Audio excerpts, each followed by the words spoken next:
¿Quién fue realmente Vasco da Gama antes de convertirse en leyenda? ¿Qué fuerzas invisibles lo impulsaron a desafiar el océano y cambiar para siempre el mapa del mundo? ¿Cómo una sola expedición pudo trastocar siglos de rutas comerciales y alterar el equilibrio del poder global? La historia que estás a punto de escuchar no es solo la de un navegante, sino la de decisiones que marcaron destinos, de miedos humanos enfrentados y de caminos sin retorno. Amigos, no olvidéis suscribiros a mi canal Pasado Profundo, darle a me gusta y dejar un comentario de 7 palabras. Es necesario para que el canal funcione. Compartid este vídeo con otros si lo consideráis importante. Gracias. En la costa sur de Portugal, en un pequeño pueblo llamado Sines, azotado por los vientos del Atlántico y rodeado de salinas y colinas bajas, nació un niño cuyo nombre resonaría por siempre en la historia de la humanidad. Vasco da Gama llegó al mundo en la segunda mitad del siglo XV, aunque la fecha exacta se pierde en las brumas del tiempo. Su infancia transcurrió en una Portugal hambrienta de mares, donde cada puerto era una ventana hacia lo desconocido y cada expedición una promesa de riqueza, gloria y poder.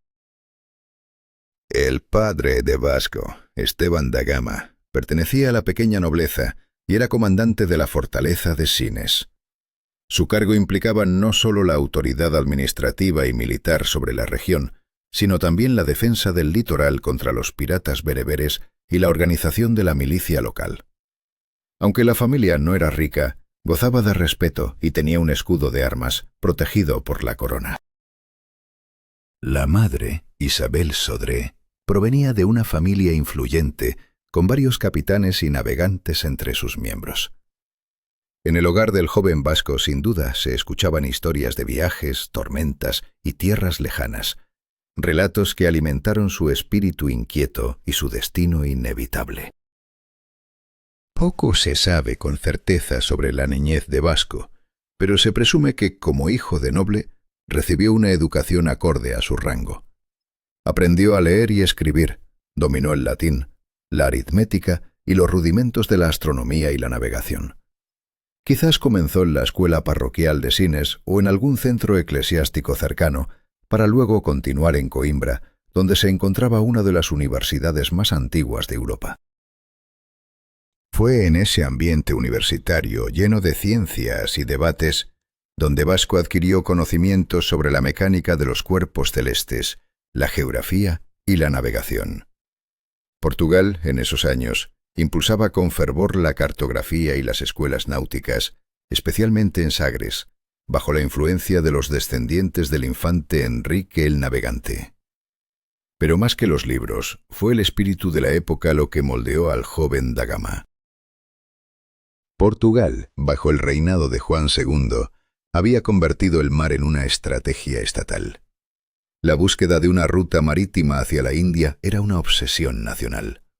Cada avance hacia el sur, bordeando África, era un acontecimiento que estremecía al reino.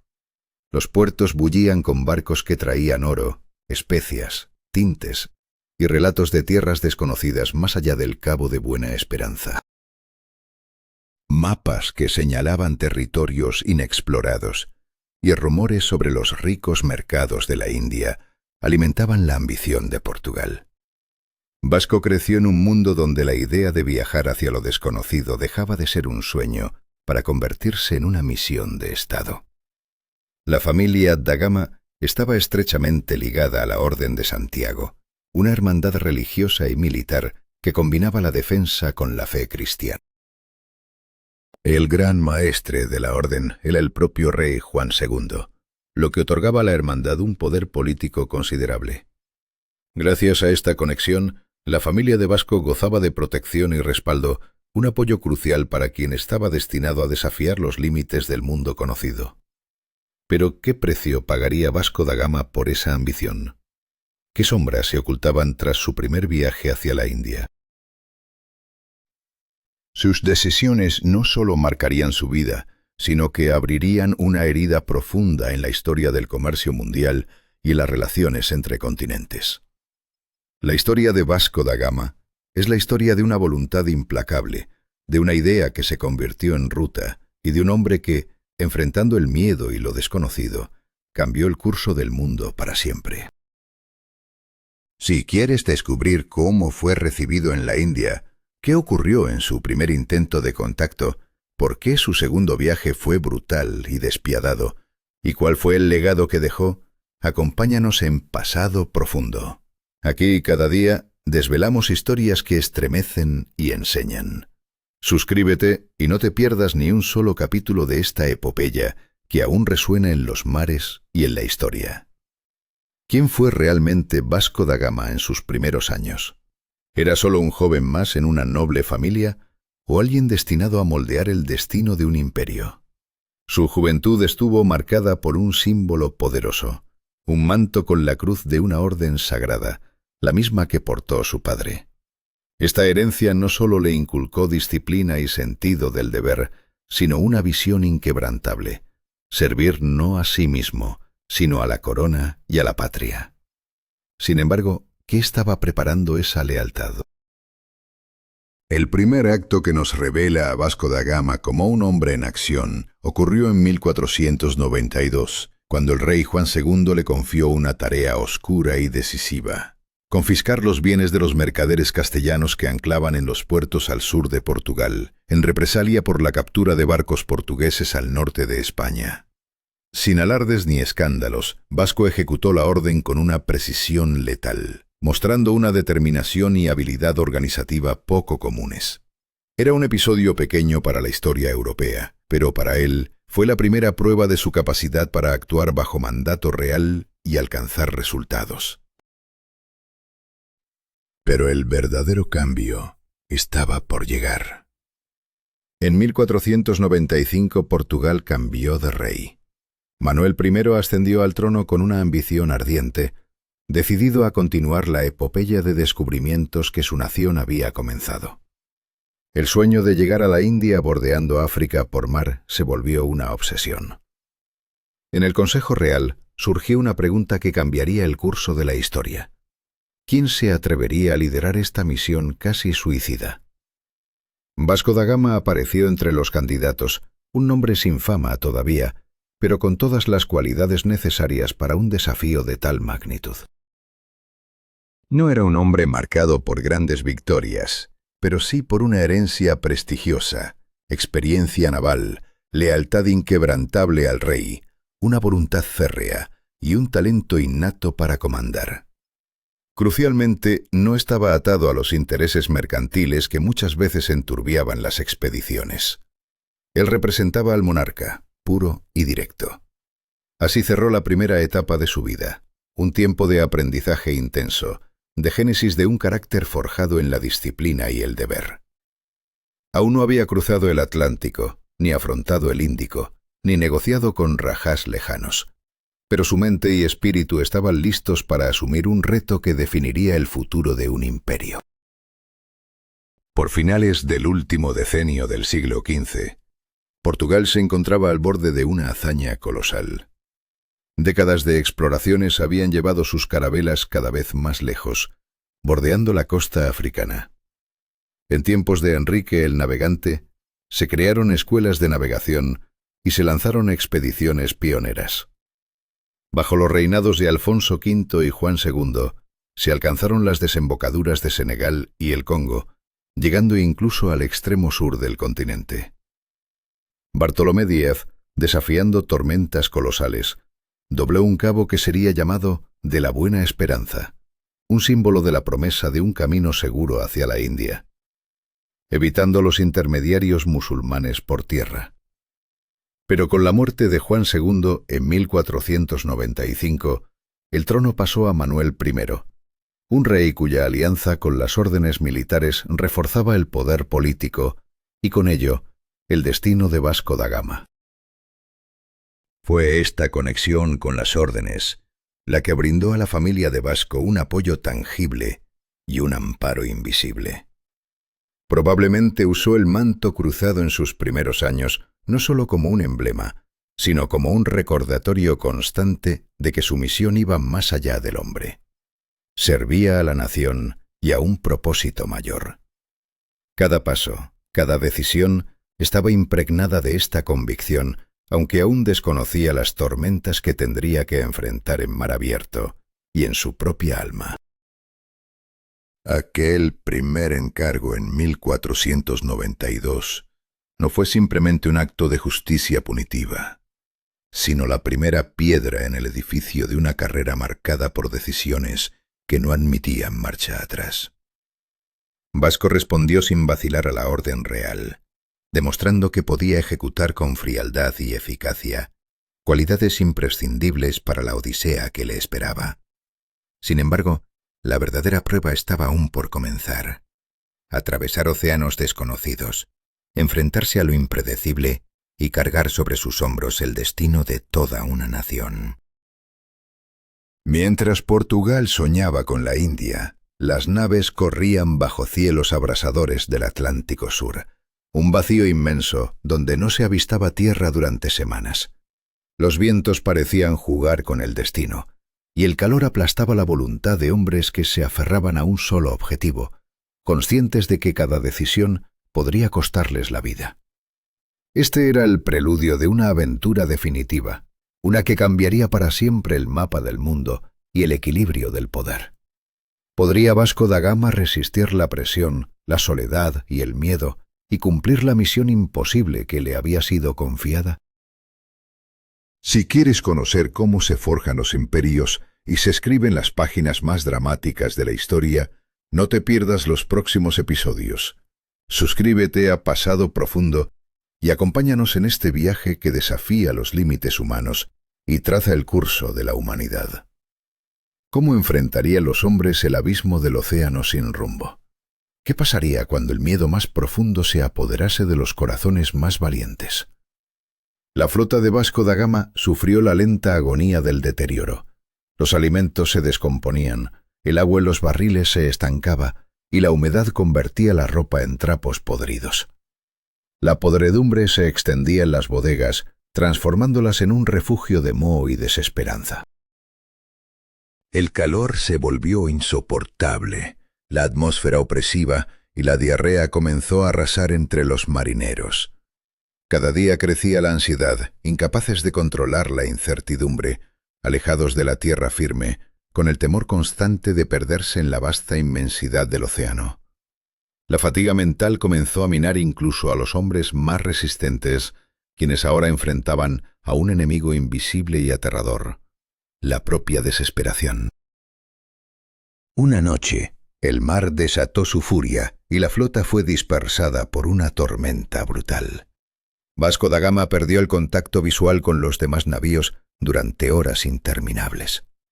Solo al amanecer, gracias a señales luminosas cuidadosamente acordadas, lograron reunirse. Esta experiencia no fue una mera adversidad. Fue la revelación cruda de cuán frágiles eran estos barcos en medio del océano infinito. Tras ese episodio, Vasco impuso un riguroso protocolo para el intercambio de señales y unas normas estrictas para la guardia nocturna. La disciplina se convirtió en la única barrera contra el caos que amenazaba con devorarlos. Octubre trajo consigo un descenso en la temperatura, pero también tormentas más feroces, vientos cortantes y un mar implacable. Las cuerdas se rompían, las velas se desgarraban y los marineros eran lanzados al mar, muchos sin oportunidad de ser rescatados. El timón del Santa Fe se hinchó, casi incapaz de mantener el rumbo. La tripulación luchaba con la fatiga. El agua que se filtraba los obligaba a bajar a las bodegas para bombear el líquido que amenazaba con hundirlos. La enfermedad avanzaba implacable. La naturaleza del escorbuto aún era un misterio, pero sus síntomas no dejaban dudas. Dientes caían, fuerzas se agotaban y úlceras se abrían en las piernas. Los muertos comenzaron a acumularse, algunos víctimas de fiebre, otros del agotamiento extremo. La tormenta, cerca del área que hoy conocemos como Angola, destrozó parte de la superestructura de un barco mercante, convirtiéndolo en una carga pesada e inútil. A pesar de todo, la expedición no se detuvo. El 4 de noviembre, los navíos alcanzaron la costa sur de África, acercándose al temido Cabo de Buena Esperanza. Esta era la frontera más allá de la cual ningún europeo había navegado jamás. El cabo, conocido por los portugueses gracias a las descripciones de Diogo Cao, no era un simple accidente geográfico, sino un lugar donde chocaban vientos, olas y destino. Durante más de 3 semanas, los barcos lucharon contra los vientos que los empujaban hacia el oeste o los dejaban inmóviles en un silencio mortal. Las reservas de agua se agotaban y los suministros escaseaban más con cada día. En el San Gabriel, el cocinero murió, víctima del calor de la bodega y la fatiga que lo llevaron al delirio. Otro marinero fue arrastrado por una ola y desapareció para siempre en la oscuridad. Paulo da Gama ordenó una breve parada en la bahía de Santa Helena, donde los hombres sedientos de tierra desembarcaron para recoger hierbas, lavar ropa y reparar las velas dañadas. Allí, por primera vez en mucho tiempo, encontraron indicios de vida humana. Los nómadas pastores Cauquín. Al principio el contacto fue cauteloso, limitado a gestos y el intercambio de abalorios y campanilla. Pero la tensión escaló hasta una breve escaramuza. Quizá un gesto irrespetuoso o la ignorancia de las costumbres locales desencadenó el conflicto. Un soldado resultó herido y Vasco ordenó retirarse sin derramar sangre. Este fue el primer choque con los habitantes del sur de África y una cruel lección de que la falta de entendimiento podía provocar tragedias. A finales de noviembre, aprovechando un cambio en el viento, la flota finalmente dobló el Cabo de Buena Esperanza. Sobrevivieron todos los barcos, pero maltrechos, mástiles a punto de quebrarse, cascos con daños, tripulaciones exhaustas. Sin embargo, habían atravesado el umbral del mundo conocido y dejado atrás el abismo de la ignorancia. El horizonte se abría hacia la costa oriental de África, con sus vientos monzónicos y la misteriosa India aguardando al final de la travesía. Los marineros creyeron por un instante que lo peor había quedado atrás, pero esa confianza era una cruel ilusión. Delante de ellos se extendía una tierra desconocida, inexplorada por europeos, plagada de peligros invisibles y desafíos incomparables. Los barcos avanzaban hacia el noreste, bordeando la costa, enfrentando corrientes traicioneras y vientos caprichosos que ponían a prueba cada decisión. ¿Serían capaces de sobrevivir a lo que les esperaba al otro lado de este último obstáculo? Cada avance era un salto hacia lo desconocido. Cada elección, una carga que podía significar la salvación o la perdición. Vasco da Gama y su tripulación navegaban entre la esperanza y el abismo, sabiendo que sus decisiones no solo marcarían su destino, sino también el curso de la historia. Si quieres seguir descubriendo los secretos más ocultos de la historia, suscríbete a Pasado Profundo. ¿Cómo enfrentan hombres al borde de la muerte las decisiones que cambiarán su destino para siempre? La tripulación de Vasco da Gama luchaba contra la ceguera de la escorbuto, el calor abrasador y el agua contaminada. La vida se les escapaba lentamente, mientras la desesperación crecía en cada rincón de los barcos. Sus cuerpos caían uno tras otro, agotados, y sin embargo, los pocos que seguían en pie se veían obligados a reparar las velas, limpiar las bodegas y expulsar a las ratas que devoraban su escaso alimento. La sombra de la muerte era constante y el mar implacable. El primer alivio llegó en forma del lejano y misterioso archipiélago de Mozambique, a principios de marzo del año 98. Un centro comercial regido por un sultán musulmán que al ver a los portugueses los confundió con turcos y mercaderes del Mar Rojo. Vasco da Gama no corrigió la equivocación, aprovechando su apariencia oscura y desconocida para permanecer enmascarados bajo el velo de la duda. Inmediatamente se produjo un intercambio de regalos, joyas, telas y vidrio de Portugal por arroz, cocos, miel y plátanos de Mozambique. A primera vista, una tregua, pero pronto la tensión comenzó a crecer. El problema del idioma se convirtió en una barrera infranqueable. El único intérprete de los portugueses, un moro capturado en Marruecos, hablaba un árabe que nadie en Mozambique entendía. La comunicación fallaba, y con ella la confianza. Algunos comerciantes locales empezaron a evitar a los portugueses, murmurando la palabra nazareno, un término despectivo para los cristianos. El cadi local no tuvo reparos en declarar abiertamente: «Estos no son musulmanes». La atmósfera cambió precipitadamente, y la calma se volvió una amenaza latente. El sultán de Mozambique, manteniendo un rostro imperturbable, optó por una estrategia sutil y peligrosa. Envió a 2 pilotos en regalo, un gesto de aparente confianza con un oscuro propósito: desorientar a la expedición y conducirla hacia aguas traicioneras. Uno de estos pilotos empezó a aconsejar rutas erráticas, confundía nombres de ciudades y desviaba el rumbo hacia arrecifes mortales. Vasco, desconfiado, ordenó un interrogatorio riguroso que culminó con la confesión. El piloto había recibido órdenes secretas para hundir las naves portuguesas. La traición se reveló. Sin perder tiempo, los portugueses abandonaron Mozambique, con la incertidumbre de saber qué les esperaba en la siguiente parada: Mombasa, una ciudad-estado de gran riqueza. Pero Mombasa no fue bienvenida. Estaba preparada para la llegada de los extranjeros con hostilidad abierta. En la entrada del puerto, botes armados vigilaban, y desde la orilla llegaban advertencias severas.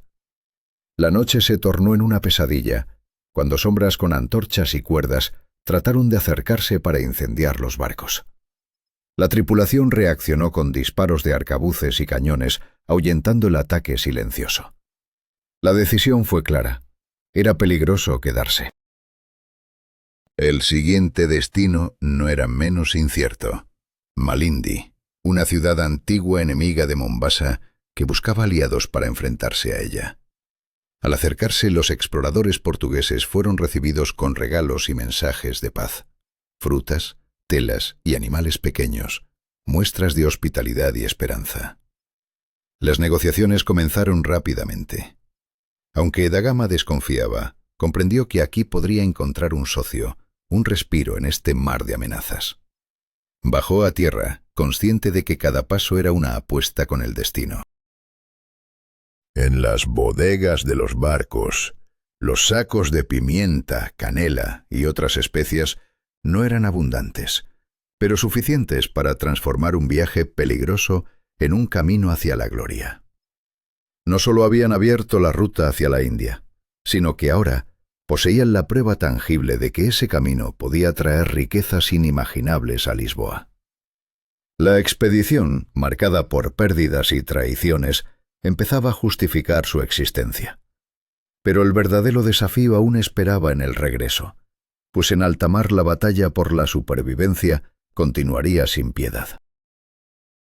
El aire ya estaba impregnado de aromas exóticos, y en el corazón de cada marinero ardía una idea: estaban haciendo historia. El mes de agosto se acercaba, y con él la promesa de un futuro incierto, pero grandioso. Vasco da Gama y su tripulación regresaban no solo con mercancías, sino con la certeza de que habían cambiado para siempre el curso del mundo. Cada decisión tomada, cada vida perdida, había forjado el camino hacia un imperio que apenas comenzaba a despertarse. ¿Serían capaces de sobrevivir al último acto de esta odisea? Sus vidas pendían de un hilo, y el mar, implacable, esperaba para juzgar sus errores y aciertos. El retorno sería una prueba mucho más cruel que cualquier enfrentamiento en tierra. ¿Podrían resistir las tormentas internas y externas?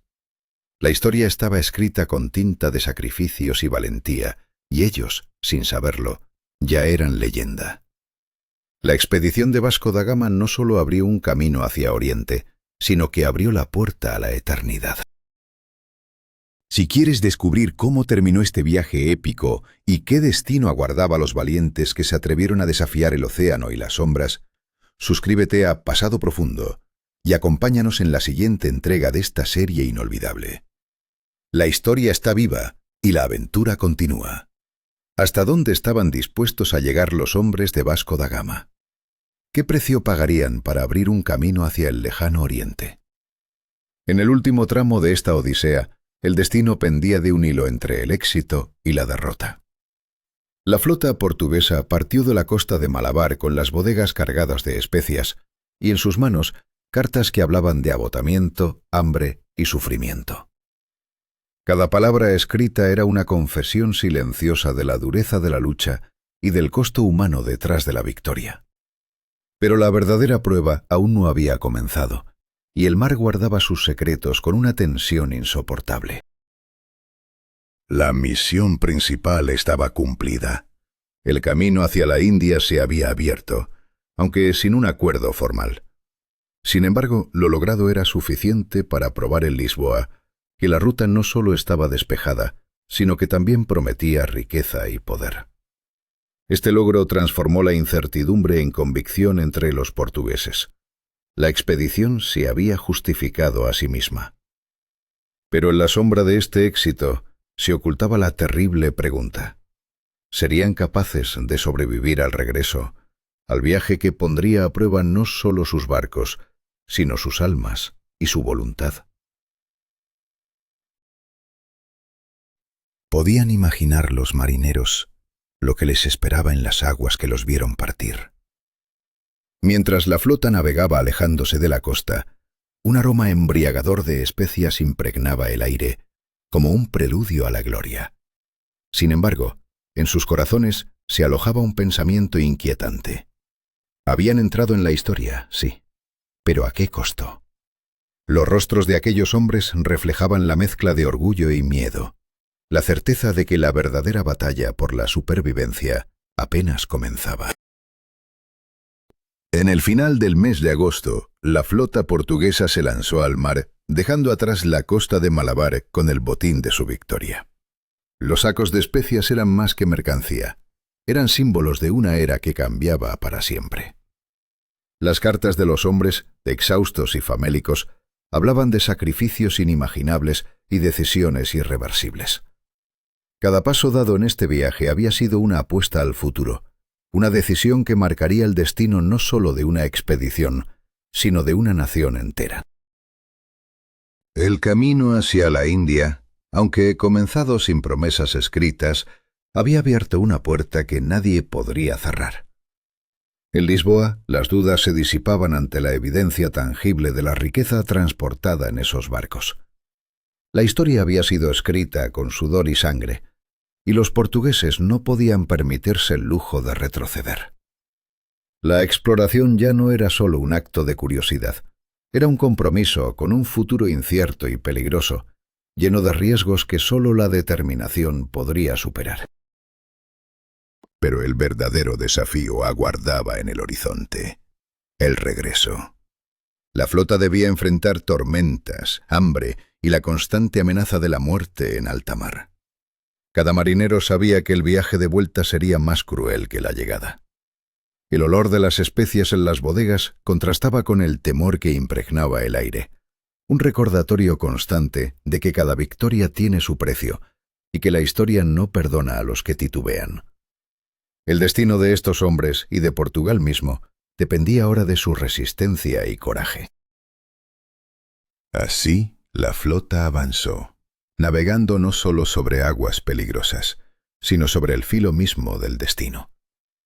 Los ecos de sus decisiones resonaban en cada ola, en cada viento que azotaba los mástiles. La historia de la conquista de la India estaba escrita con actos irreversibles, con la determinación de aquellos que, pese al miedo, eligieron avanzar. Y mientras las costas de Malabar se desvanecían en la distancia, una certeza se consolidaba en sus almas: habían cambiado el mundo para siempre.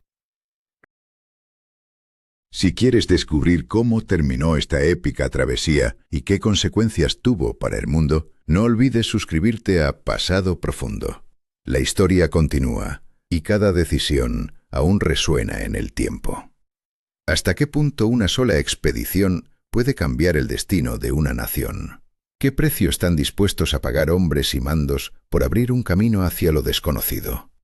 La flota portuguesa había llegado al corazón de Malabar, y aunque el éxito parecía tangible, el verdadero desafío apenas comenzaba. El regreso sería una batalla contra el tiempo, el mar y el miedo que anidaba en cada alma. En el aire flotaba un aroma intenso y embriagador, especias que prometían riquezas inimaginables.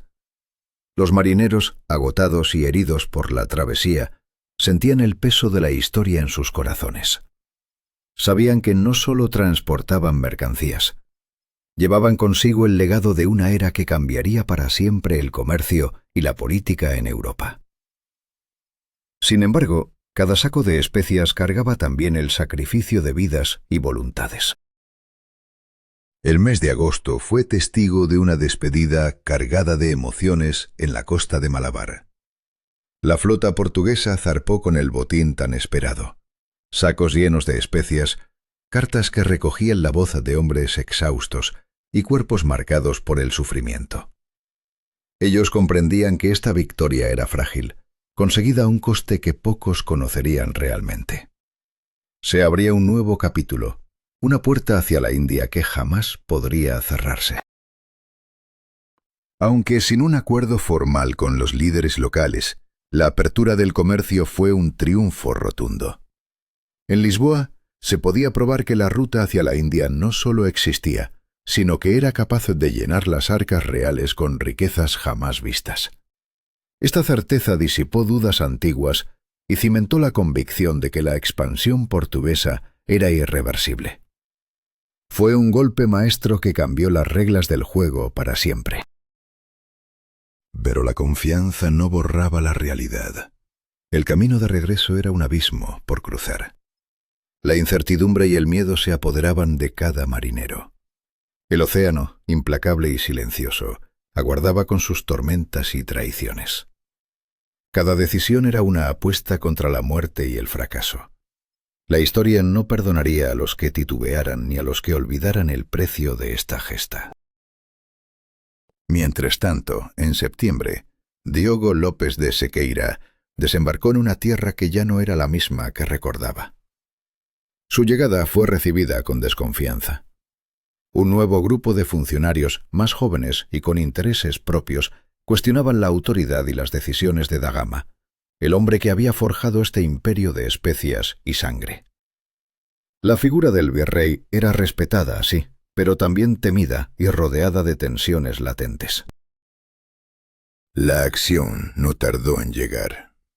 Da Gama ordenó una auditoría exhaustiva de todos los puestos militares y comerciales, buscando limpiar de corrupción y abusos una red que amenazaba con desmoronarse desde dentro.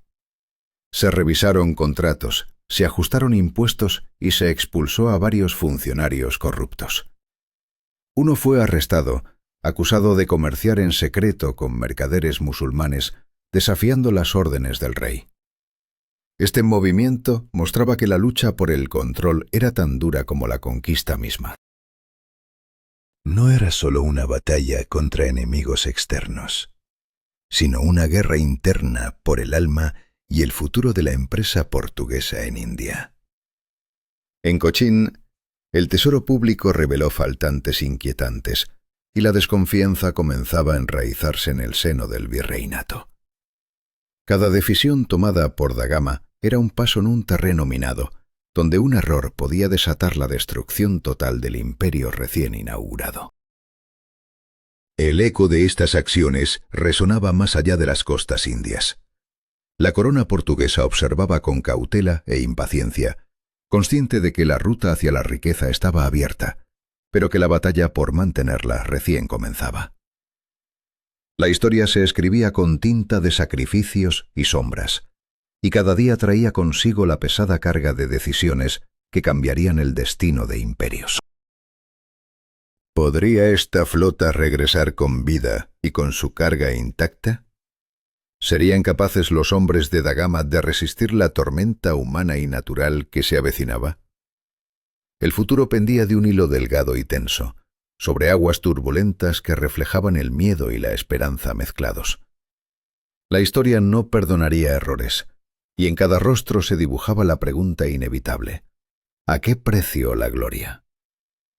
¿Puede un hombre corregir su destino cuando cada decisión pesa como una condena irreversible? Vasco da Gama había impuesto un orden férreo entre sus soldados, prohibiendo incursiones no autorizadas y limitando la extracción de regalos de los habitantes locales. Sin embargo, su intento de restablecer la disciplina no solo buscaba control, sino restaurar una confianza perdida a cualquier costo. Pero ¿sería suficiente para salvar lo que aún quedaba en pie? Inició negociaciones con el Raja de Cochín, no para buscar la paz inmediata, sino para ejercer presión y recuperar el respeto de un poder que parecía desmoronarse. Sus acciones, lejos de la brutalidad de su juventud, reflejaban ahora una determinación contenida, casi amarga, de un hombre que decidió no vengarse, sino enmendar errores. Sin embargo, el tiempo, como un enemigo implacable, comenzaba a jugar en su contra. En octubre, su salud se desplomó abruptamente. Los ataques de gota, la fiebre y la debilidad lo consumían. Se negaba a descansar, dictaba órdenes desde su silla, rodeado por médicos y sirvientes.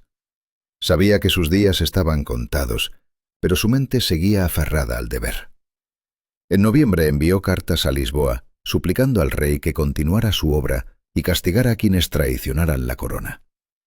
¿Podría alguien realmente continuar su legado? Para mediados de diciembre ya no se levantaba. Su última orden fue dictada desde la cama. Aceptó la comunión días antes de morir, en calma, sin ceremonias grandilocuentes ni escenas dramáticas. Se despidió de sus hijos con palabras firmes, afirmando que moría en la tierra que una vez descubrió y no deseaba otro destino. Sus últimas horas transcurrieron en un silencio sepulcral, lejos de la gloria que un día buscó. Vasco da Gama murió al amanecer en su residencia en el distrito de Cochín, lejos de su patria, pero nunca solo. La noticia se propagó con rapidez. No era solo un funcionario, sino un nombre conocido por comerciantes y gobernantes locales. El Raya de Cochín expresó condolencias y envió un representante al funeral, mientras que la misión católica organizó su sepultura en la iglesia de San Francisco, la primera iglesia europea en suelo indio. Un símbolo y un epitafio que marcaron el fin de una era. El ataúd fue colocado junto al altar, a la derecha, en una ceremonia solemne pero contenida. Los salmos resonaban, los sermones evocaban su devoción al servicio, y un escribano leyó el decreto real que reconocía sus méritos. Los comerciantes y oficiales guardaron un silencio respetuoso, y no se disparó ningún cañonazo en el puerto. El respeto hacia el hombre ya fallecido era tangible, pero la historia aún no había terminado. Años después, por iniciativa de su viuda y con la aprobación del rey, se decidió trasladar sus restos a Portugal. Fue exhumado y colocado en un féretro reforzado, protegido por una escolta y embarcado en una carabela rumbo a Lisboa.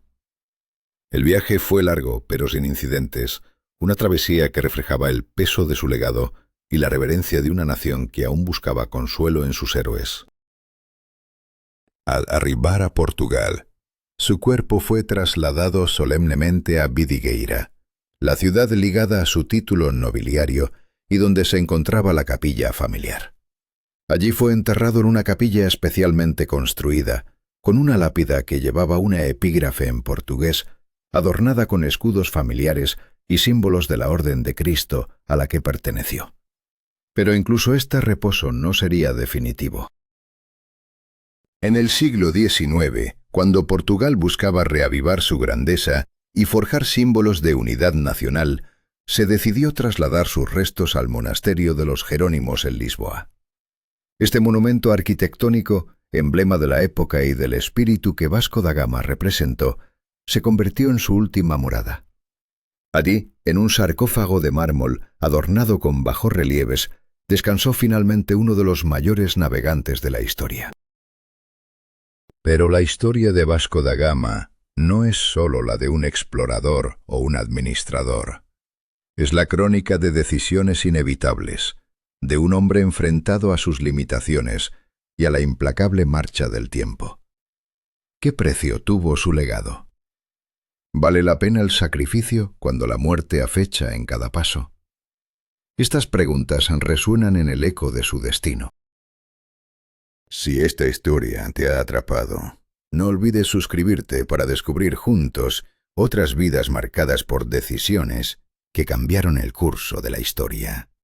¿Qué significa realmente pertenecer a un lugar? ¿Puede un hombre ser dueño de un mundo? ¿O es el mundo el que le reclama, inexorable, como destino irrevocable? Vasco da Gama no murió en batalla ni en gloria, sino en silencio, contemplando el mar que fue su condena y su legado. Su fin llegó en un modesto sillón, en Cochín, aquella India que él una vez dibujó en mapas que nadie creía posibles. Sin embargo, su historia apenas comenzaba a sellar su huella indeleble. En un diciembre de 1924, su cuerpo yacía junto a los vestigios de un paso sin retorno, en un lugar repleto de símbolos, barcos, cruces y una inscripción en latín que aún guarda sus restos. Cerca, la tumba de Luis de Camões, el poeta que inmortalizó la ruta de da Gama en la epopeya de La Lusiada. Así el viaje de Vasco no terminó con su muerte. Su camino continuó, profundizándose entre la India y Lisboa, como un hilo que conecta el pasado con el futuro. Pero, ¿qué significa ese camino? No era solo un itinerario geográfico, sino una frontera irreversible entre dos mundos, el mundo conocido y el mundo por descubrir. Cuando en 1498 sus barcos partieron desde Lisboa, lo hicieron hacia costas que solo existían en relatos inciertos y mapas fragmentados. Lo que estaba en juego era mucho más que especias o riquezas. Era la redefinición misma del poder, del comercio y del contacto entre civilizaciones. Antes de esa expedición, Europa dependía de intermediarios árabes y venecianos para recibir las especias, las sedas y las gemas del Oriente. Eran rutas largas y peligrosas, marcadas por la incertidumbre y la codicia. La llegada directa de los portugueses a Calcuta no solo cambió esas rutas, destrozó un sistema entero y desencadenó una nueva era mercantil. Portugal, un reino pequeño en el borde de Europa, se transformó en una potencia naval con bases ultramarinas, flotas poderosas y un ejército capaz de proteger sus intereses lejanos. ¿De qué decisiones forjaron este cambio? Vasco da Gama y sus sucesores establecieron factorías, puntos de apoyo fortificados a lo largo de las costas indias, desde donde los barcos partían cargados de pólvora, telas, vino, cobre y armas. A cambio, volvían cargados con especias, perlas, porcelana y tejidos exóticos. Esto fue más que comercio. Fue el principio de la globalización económica, una red que tejía mundos separados y creaba dependencias irreversibles. Pero la transformación no fue solo comercial. Vasco da Gama rompió con los mapas ancestrales, aquellos que la ciencia europea confiaba desde tiempos de la antigüedad. El mito de la India y la ignorancia sobre África quedaron destruidos, revelando un mundo tangible y cruelmente real. A partir de entonces, la historia nunca sería igual.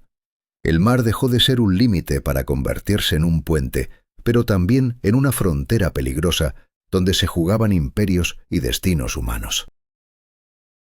¿Quién eligió este camino? ¿Fue la valentía o la ambición? ¿El destino o el error? Vasco da Gama no solo abrió un camino en el océano, sino que selló una cadena de decisiones que transformarían para siempre la idea misma de mundo. Su viaje fue la primera piedra en una ruta que no tendría retorno, un ciclo entre vida y mar, entre hombre y destino, que sigue resonando en nuestras propias decisiones. Más de 500 años después, su nombre sigue vivo, no solo en los mapas o en las crónicas, sino en la forma en que entendemos la historia global.